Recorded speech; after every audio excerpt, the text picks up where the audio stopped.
Hello and welcome to another update from the farm. Today is 1st Feb 2025. Time is around 11. Weather is a bit hot. No rains, absolutely. Today we are starting from the back, so we're going to see a bit of an update on the progress with the watermelons. Obviously very poorly maintained. No water, just with a bit of flood irrigation here and there. We are able to send some water here. Still a lot of work to be done, a lot of weeds, finding it a bit difficult to get laborers. We managed to get a few people who are working on the other side, removing the Turdal plants. So hopefully we can clear all the weeds today and maybe on Monday. Just to show you how things are, the plants have come out reasonably okay. Let me try and show you a few watermelon. Do you see this? It's looking nice, although very small right now. It'll take some time. There are a few big ones as well, slightly out of shape. Hopefully before the summer onsets, we should have a decent number of watermelons.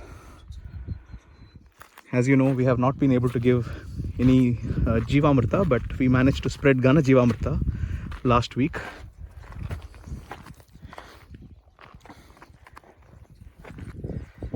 Until we finish the drip irrigation setup, watering is going to be a bit irregular.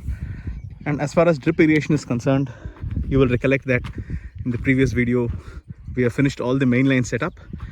Now I'm just waiting for the laterals and other pipes to arrive.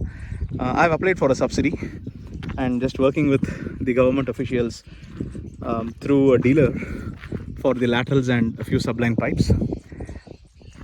Once that arrives, which is expected in about a month from now, then we could finish off our lateral setup. So you see there are pots here. It's actually quite a few to my surprise, and there is also a lot of flowers. I think once we remove the weeds, we should be able to see these watermelon plants well. These are all creepers, as you know. The only thing that I've advised the caretaker to do is to do some mulching. So we managed to harvest urad dal very recently. I haven't updated you about that. So we sowed about 3 kg seeds and we reaped about 18 kg worth of urad dal. Although the quality is not fully satisfactory, still decent enough. So there's a lot of urad dal plant leftovers that are available. I think it's not advisable to use that as a fodder. I believe it's a bit hot for the cows to handle, and therefore we are thinking we will just spread them just below the creepers, the watermelon creepers, as a mulch, and hopefully that will also help in retaining a bit of water.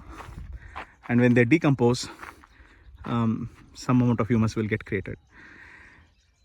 And now the work is on removing the Turdal plants. As you see, all the Turdal plants are now removed. They're all at the rooftop. You should be able to see them there. I'll go and show you. Once they dry up fully in the rooftop, then as usual, like how we did for urad dal, we will have to agitate the plants, remove the pods, dry them, and then take the Turdals remove the Turdals from the plants. Turdal plant is a cow fodder. As you see, Tulsi is happily eating the Turdal plant here. Hi Tulsi. This guy never lets me go near her.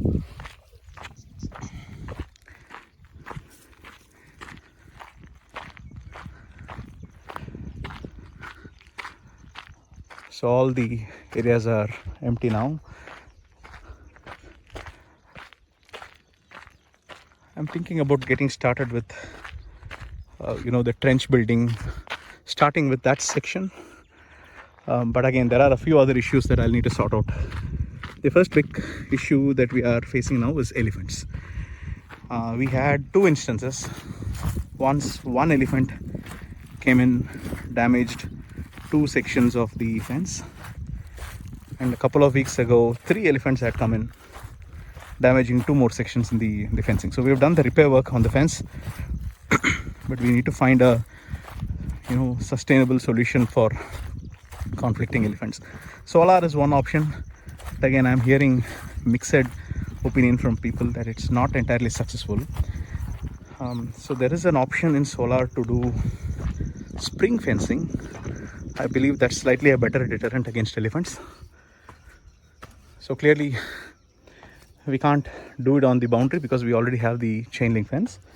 We will have to do it either on top of the chain link fence, which I don't think it will be effective.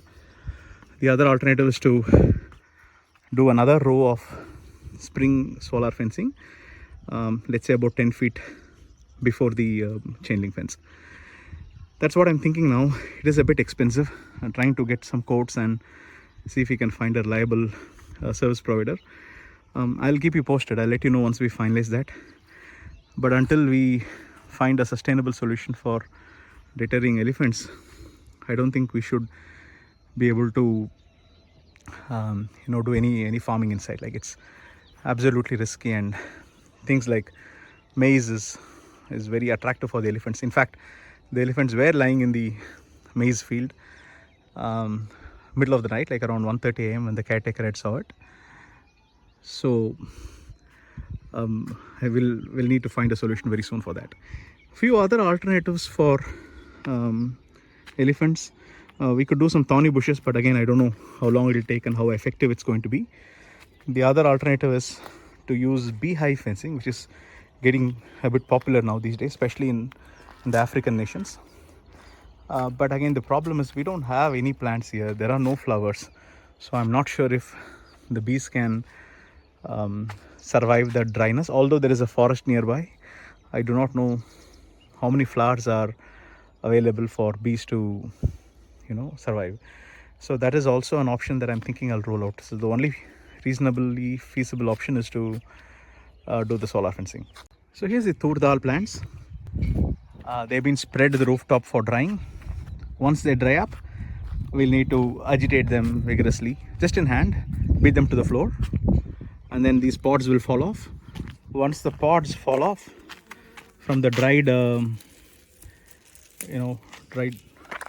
plants, we should be able to get, I'm just trying to open it to show you. You see, there's Turdal, right?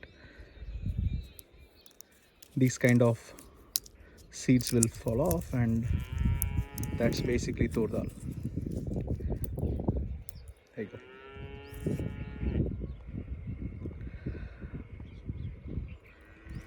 I'm hoping we will get at least like 150 kg. I really don't know the spread of the area in which these were sowed, because these were actually spread out. My best guess is like 25 cents, and I'll tell you like more details when we are able to weigh them. So that's on Turdal. The other update is we managed to get this domestic power connection, although it took time. Like always, we managed to get it after a month of follow-ups. We had to work with the panchayat, get some tax paid receipts, go to the electricity office a few times, and then get the paperwork completed, follow up multiple times, and finally we got the domestic connection. The one good thing in Tamil Nadu is, for domestic connection, the first 100 units of power is actually free for consumption wherever you go in Tamil Nadu. So we will also get the same, and I don't think there's any big usage of power in my farm, so hopefully it'll just be free. And the next thing that we wanted to do is kind of finish off the finishing work for walls. The problem with interlock bricks, like I was mentioning earlier, is these gaps, right?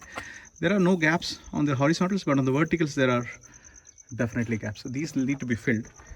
So we're still thinking about filling them with the soil that was given by the stone people, or we'll just use cement and red oxide and kind of fill them. Then we'll have to apply some sort of waterproof coating. After that, there is some minor work like fitting nets, mosquito nets for these windows, finishing off some basic glass installation for these windows, Some small work is remaining. We'll need to do that.